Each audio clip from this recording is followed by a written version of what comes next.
36년간 묵묵히 땅을 살리는 유기농업을 실천하고 건강한 농산물로 소비자와 소통하며 지속가능한 소규모 가족농의 경영 모델을 제시한 사람, 원건이 그래도팜 고문이다.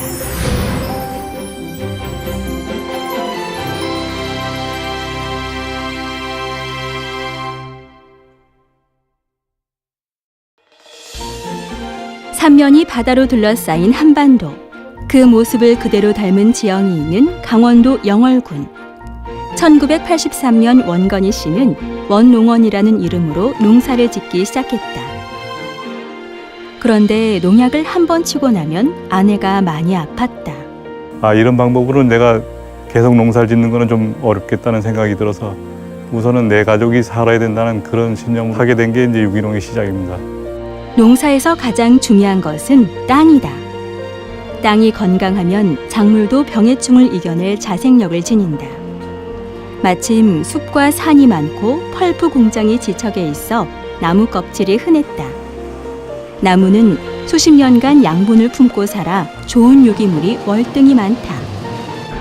원건희 씨는 참나무 껍질과 개분, 쌀겨 등을 섞어 완숙 퇴비를 만들어 지력을 높이고 토마토 열매와 가지 등을 이용해 발효액비를 만들어 미생물이 땅 속에서 활발하게 활동하도록 했다.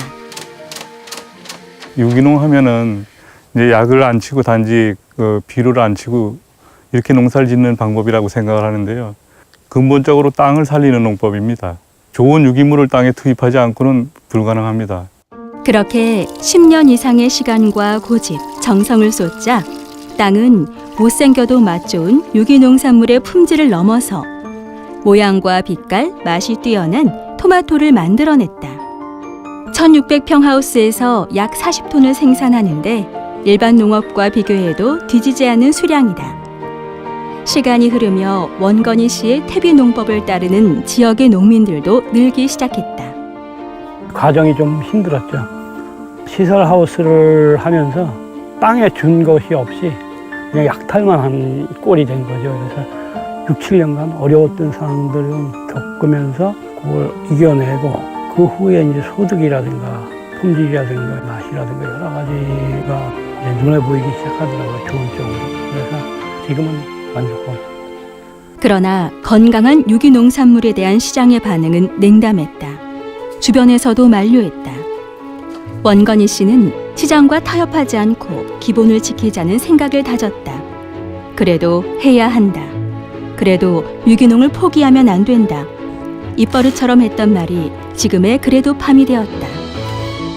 그래도팜이라는 이름을 지은 것은 아들 승현 씨다. 브랜드 디자이너였던 그는 아버지의 농장을 이어받겠다고 고향으로 내려왔다. 100번도 안 지어봤는데 어떻게 잘한다고 할 수 있겠냐. 그래서 농사가 대를 이어서 하는 거라고 얘기를 하시더라고요. 미래의 가치로 봤을 때 좀 더 비전이 있을 수도 있겠다. 원건희 씨가 퇴비농법으로 생산한 그래도팜의 토마토는 기토라고 불린다. 기름진 땅에서 기차게 자란 기막힌 향과 기똥찬 맛을 지닌 토마토라는 뜻이다. 원건희 씨는 토마토를 대부분 직거래로 판매한다. 시장 가격과 상관없이 생산 비용을 반영해 농민이 적정한 가격을 매기고 소비자는 토마토가 나오는 시기를 기다려 미리 주문한다. 현재 5,000명이 넘는 소비자가 기토를 꾸준히 찾고 있으며 소비자 수는 계속 늘고 있다. 가장 크게 생각하는 부분은 먹어봤을 때 농산물의 고유의 맛이라고 생각을 해서 일단 먹어보고 선택하는 경우가 많아요. 토마토 향이나 풍미나 그런 것들이 되게 다른 점이라고 생각을 해요. 원건희 씨는 농장의 규모를 30년 전과 같이 유지하고 있다. 적정한 규모를 유지하면서 소비자와 신뢰를 지키는 것이 소규모 가족농이 지속 가능할 수 있는 방법이라 생각한다. 적정선을 유지하는 게 굉장히 행복감을 주더라고요. 그러니까 그 규모에서 오는 또 여러 가지 문제점들이 결국에는 그 규모만큼 그 행복감을 뺏어가는 것 같아요. 원건희 씨가 생산에 전념하고 아내는 유통관리, 아들은 회원관리와 브랜드 가치를 높이는 역할 분담으로 농장을 운영한다. 농업에 있어 또 하나 중요한 것은 농업의 가치를 공감하고 지지하는 소비자와 소통하는 일이다. 원건희 씨는 소비자와 만나는 팜투 테이블 등 다양한 활동을 펼치며 지속 가능한 가족농의 경영 모델을 제시하고 있다. 땅은 절대로 금방 변하지 않는다는 걸 느꼈습니다. 그래서 앞으로 점점 망가지는 그 땅을 과연 나중에 이제 우리 후손들이 물려받았을 때 부채 가득한 뭐 재산을 넘겨주는 게 아니라 근본적으로 농사 지을 수 있는 땅을 만들어서 넘겨주는 게 농민의 한 도리가 아닌가 이런 마음을 갖고 있습니다. 이 유기농을 제대로만 실천을 해가지고 앞으로 이어진다면은 그 다른 어떤 직업보다도 호평받고 존경받을 수 있는 직업이 아닌가 이런 생각이 듭니다. 원건희 씨는 꾸준하고 묵묵히 땅을 살리고 작물을 살리고 사람을 살리는 농업을 시간을 재촉하지 않고 계속한다. 그것이 농민의 사명이다.